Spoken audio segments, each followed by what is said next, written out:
Good morning, Earlhamites. This has been another exciting week on campus. If you didn't hear, we announced on Wednesday the launch of our Inspire Earlham initiative, which offers free tuition to Indiana students whose families are eligible for state and federal grants and earn up to $60,000 a year. And the median income in Indiana, by the way, is $56,000. So this offers an Earlham education to a lot of students. Indiana, like so many other states around the country, experienced an alarming drop in the number of students pursuing post-secondary education with COVID. We hope this new initiative will be a spark for reversing the trend and also help us recruit local students who might not think they can afford a residential liberal arts experience. In fact, I would argue the best residential liberal arts experience here at Earlham. Thank you to everyone in the Office of Financial Aid, Admissions, Finance and Administration, and Marketing and Communications for helping us build this wonderful new program. It really was an all hands on deck kind of situation. If you know anyone who could benefit from Inspire Earlham, please tell them about it. And if you have questions or want to learn more, please visit our website for a story and fact that explains the program's details. I want to give you a quick update on COVID. We are nearing the end of an important week in our COVID mitigation efforts. During the last 2 weeks, we offered a flu shot to employees, a flu shot clinic to employees, and a separate clinic for students to get a flu shot and get their COVID test at the same time.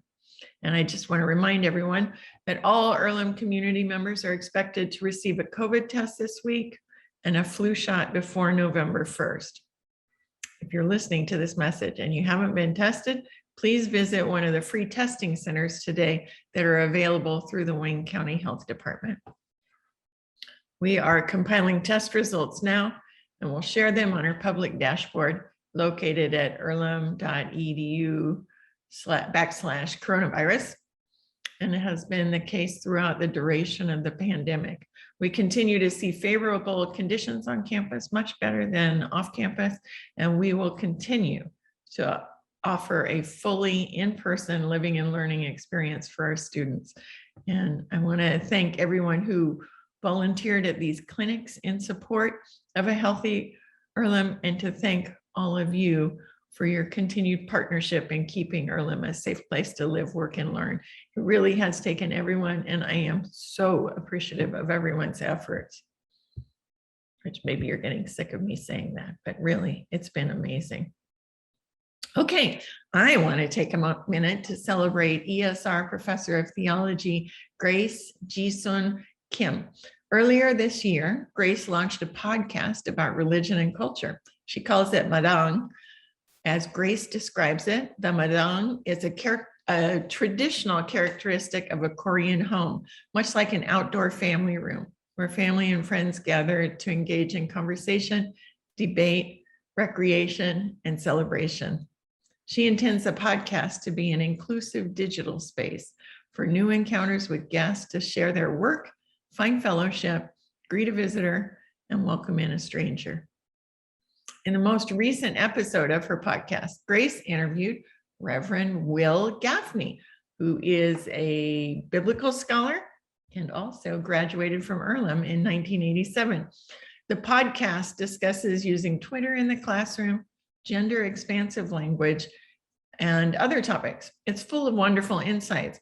You can listen to this episode and others by searching for Madang Podcast. That's MADANG. I watch it on Spotify. It's been great to see.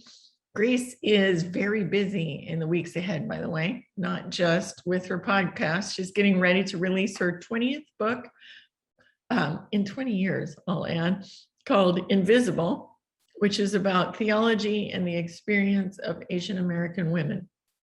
She's also traveling to Glasgow soon to participate in the upcoming United Nations climate talks called COP26.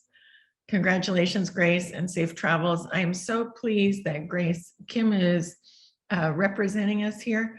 at the United Nations climate talks. And of course, you heard 2 weeks ago that Gretchen Castle, our new Dean of ESR, met with the Pope to make a statement, a shared statement with religious leaders to be shared at COP26.